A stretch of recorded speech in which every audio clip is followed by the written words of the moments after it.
जब आप कॉन्शियसली किसी भी काम को लगातार वर्क करते हो, धीरे धीरे वो कहां जाके सेट होता है? सब कॉन्शियस, तेज बोलो यार, सब कॉन्शियस में। और batting is, I think everyone is the batsman. Okay, अब batting is all about subconscious reaction. Subconscious एक ही चीज हुआ, बिकॉज रिएक्शन कहां से आता है? अब एक बांट दो अपने दिमाग को समझने के लिए, ताकि चीजें आसान हो जाएं। इतने में समझ लो कि कॉन्शियस है और इतने में समझ लो कि पीछे वाला सब कॉन्शियस है। सब कॉन्शियस में स्टोरेज होता है, जैसे मोबाइल में स्टोरेज होता है ना कि 158 160 ऐसे कुछ होता है ना, जैसे तुम लोगों के पास हार्ड डिस्क होता होगा, मेमोरी कार्ड होता होगा, तो सब कॉन्शियस के पास क्या है? कॉन्शियस के पास कोई स्टोरेज नहीं है। कॉन्शियस अपने काम को करके और किस में जमा करता है? सब कॉन्शियस में। अंडरस्टैंड? सब कॉन्शियस क्या है? रिएक्शन है। कॉन्शियस क्या है? एक्शन है। समझ में आ रहा है?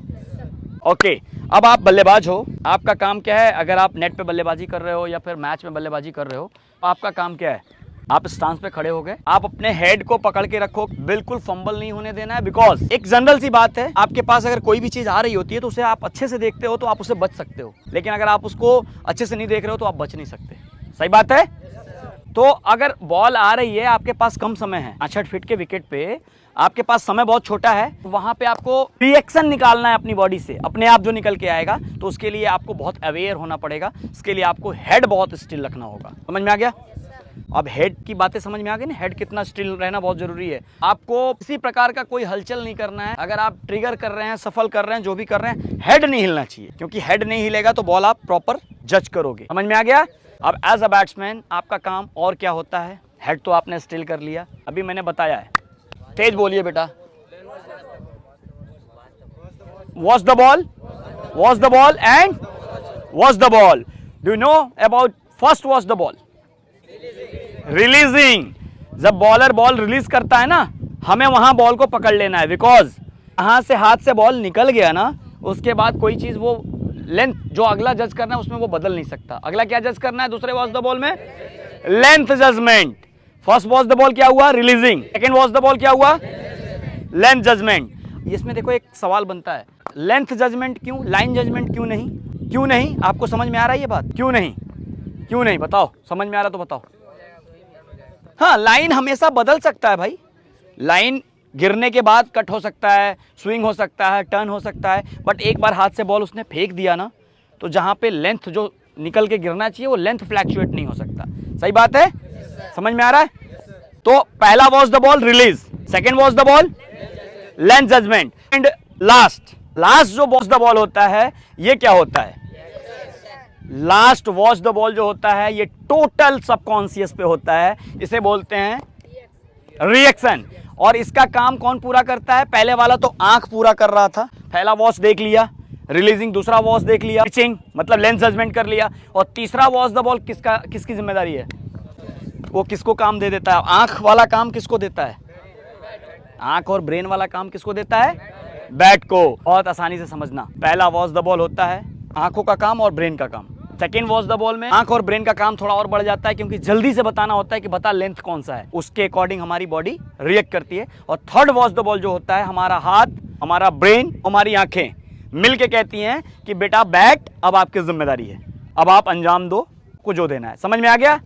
अब एक सवाल उठता है कि जब आपके पास इतना कम समय है बैटिंग करते समय, जहाँ पे बहुत सारे चीज़ों को हमें मैनेज करना है, जैसे हेड को स्टिल रखना, बॉल को प्रॉपर वॉच करना, लेंथ को अच्छा जज करना, अब इतने कम समय में आपका सबकॉन्शियस, जैसे आप रिएक्शन कह रहे हो, ये सबकॉन्शियस सही वाला रिएक्शन दे, ये कैसे पॉसिबल है? कौन बताएगा भाई? मान लो हमने बॉल अच्छा देखा, लेंथ अच्छा जज किया, अब उस लेंथ के अकॉर्डिंग हमारे बॉडी का मूवमेंट, हमारे बैट का फ्लो, हमारा वो शॉट प्रॉपर, ये कैसे आएगा? कौन बताएगा? अभी मैंने बताया एग्जैक्टली। जब आप अपनी प्रैक्टिस में कॉन्शियसली जो प्रैक्टिस कर रहे हो लगातार, से अच्छी प्रैक्टिस करोगे, सही प्रैक्टिस करोगे, तो वो हमारे सबकॉन्शियस में, स्टोरेज में जाके सेट होगा। समझ में आया? और हमारा स्टोरेज बहुत बड़ा है, जैसे हम कंप्यूटर में हार्ड डिस्क होता है ना, उसको हम नाप लेते हैं, 5 TB 10 GB ऐसे नापते हैं ना, मोबाइल में नाप सकते हैं, लेकिन ब्रेन के स्टोरेज को हम चेक नहीं कर सकते, नाप नहीं सकते।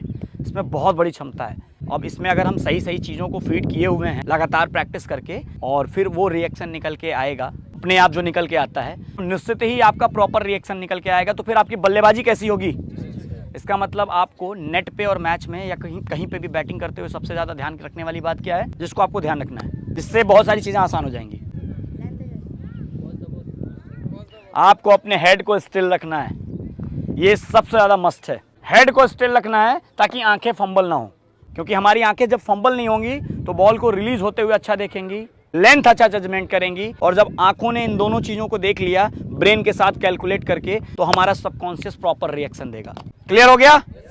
तो आज से अभी इस चीज़ को बहुत अच्छे से दिमाग में बैठा लो कि आपका हेड पोजीशन बहुत मस्त है, सीधा रखना और हिलाना नहीं है बिल्कुल। अब आपसे अगर कोई भी पूछता है तो आप तुरंत जवाब दे सकते हो कि हेड से बहुत सारी चीज़ें चलती हैं, और ये सच्चाई है। बॉडी का सबसे हैवीएस्ट पार्ट क्या है?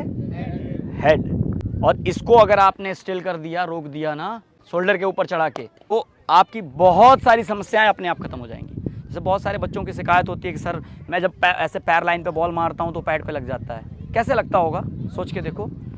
आप जब आपका हेड ना इधर की तरफ जाता है तो आपका पैर इधर जाता है रोकने के लिए, आपका हेड जब इधर की तरफ जाता है तो आपका पैर जाता है रोकने के लिए। कुछ तो ऐसा होता होगा जिससे हम यहाँ पे रिएक्ट नहीं कर पाते होंगे। होता ये है कि आपका हेड ना इधर जाता है, तब आप यहाँ के लिए अनबैलेंस होते हैं और मारने जाते हैं तो वो पैड पे लग जाता है। अगर आपका हेड प्रॉपर स्ट्रेट हो, सीधा, समझ में आ रहा है, और बॉल के लाइन में आपका हेड पड़े, अभी तक लेंथ की बात हो रही थी, अगला स्टेप पे आ गया मैं। लाइन के अकॉर्डिंग अगर आपका हेड चल रहा है, आपकी नाक जैसे सीधी है ना, बॉल की लाइन जो है ना उससे आपकी नाक मिलाएगी बिल्कुल सीधे, और फिर हेड अगर सीधे चल रहा है तो पैर पे बॉल हो या इधर बॉल हो या इधर बॉल हो, कहीं भी बॉल हो, आपके लिए खेलना आपको बहुत आसान हो जाएगा।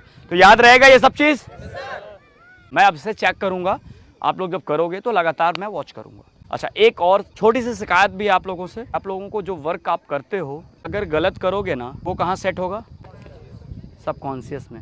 इसलिए कभी भी प्रैक्टिस में ना राग मत करो, जेन्युइन काम करो। ग्राउंड के किसी भी कोने में खड़े हो, आपको जो बताया गया है आप उस पर काम करो, और हमेशा अपने आप से सवाल करो कि क्या मैं जो बताया गया वो कर रहा हूँ या सिर्फ कर रहा हूँ। ठीक है? क्योंकि जाने अनजाने आप सही करो या गलत करो, वो कहाँ सेट होगा?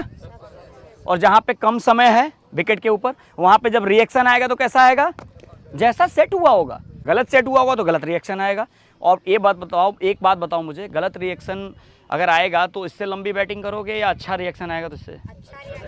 That's all. बजाओ जरा एक बार कस के क्लैप करो खुद के लिए। ठीक है? रेडी हो? We break! We break!